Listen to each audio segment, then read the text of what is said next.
Sam Penix is the owner and operator of the famed Everyman Espresso coffee shops all over New York City. He was on the 30 under 30 list. So Sam is and featured in New York Times and New York Magazine. Like, Sam is super famous in New York, but that's not why he's here today. He's not here as an entrepreneur. We have Sam here today as a millennial because something big happened today in the world of pop culture.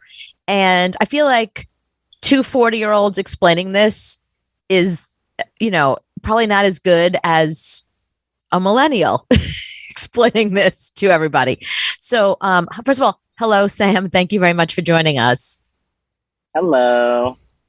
How are you? So I'm good. We're going to play the Demi Lovato, just a little piece of Demi Lovato, who has today made a big announcement. I want to take this moment to share something very personal with you. Over the past year and a half, I've been doing some healing and self-reflective work. And through this work, I've had the revelation that I identify as non-binary. With that said, I'll officially be changing my pronouns to they, them. I feel that this best represents the fluidity I feel in my gender expression and allows me to feel most authentic and true to the person I both know I am and still am discovering. That's a big deal. I mean, Demi Lovato is a huge artist. She has this huge following. When I saw this, I was like, yeah, I'm so here for it. And my friends were like, wait, what? Because here's the thing. So this is a little more common in your generation. I haven't had any friends, nobody I know in their 40s or my older friends like in their 50s. I don't know anybody so far who has identified as non-binary in my generation. So they feel like this is a millennial thing and they kind of don't get it. So I thought better that you talk about it and you explain it than, Anthony and I, or certainly me, not him. Not me. I'll try. Well, first of all, yes, I'm a millennial, I guess, because I was born in 1985.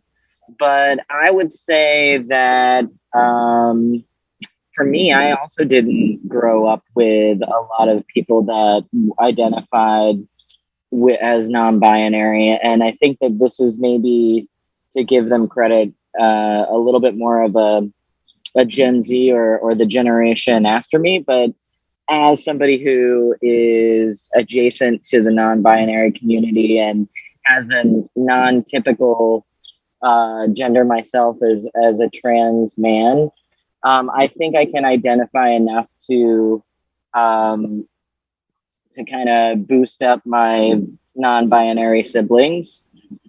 So yeah, I mean, first of all, congratulations to another human being, Demi Lovato, like thinking about how they want to express themselves and thinking about what they need in their life and being super healthy and in a good place to express that and make that announcement. So that's really exciting for them.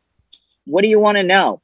Well, what I want to know mostly is, like, when I talk to friends of mine from my generation, certainly like Gen X, the Gen X crowd, and some of my older friends, I've got friends that are kind of like in that generation that doesn't really have a title, kind of like in the middle of nowhere.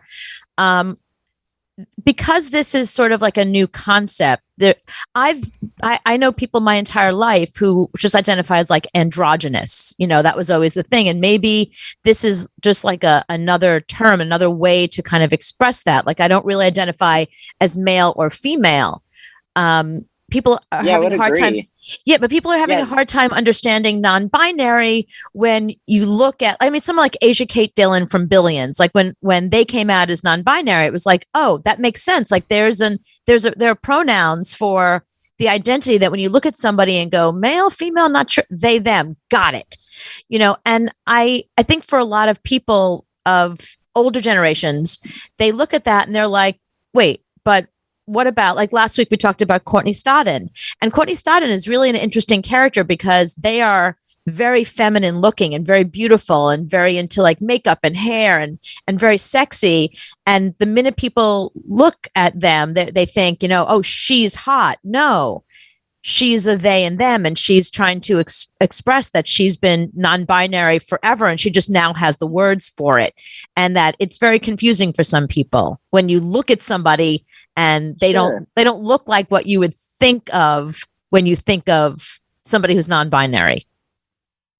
Yeah, I think that it's just it's a matter of language evolving to describe the experiences of human beings. I think non-binary people have always existed. Like you said, like there were other words for describing the expression of that person, and how in the past, like maybe we would have said androgynous, or like we would have, there has definitely always been a place for that, but now there is language, and we're trying to incorporate that and understand it and bring it into our culture.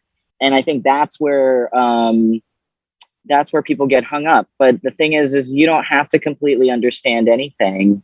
Right. You just have to listen and love people and enjoy the particularities of who they are, and like, you know, that's that, right? So, but I think really people are just trying to modernize and like talk about and have language for the way that they feel inside. And the more that happens, I think the healthier our like communities become, because the freer people are to express themselves, the less they feel like they're hiding who they are. They get to be their full authentic selves. And you know, you don't have to be an expert on it or know all the right things to say.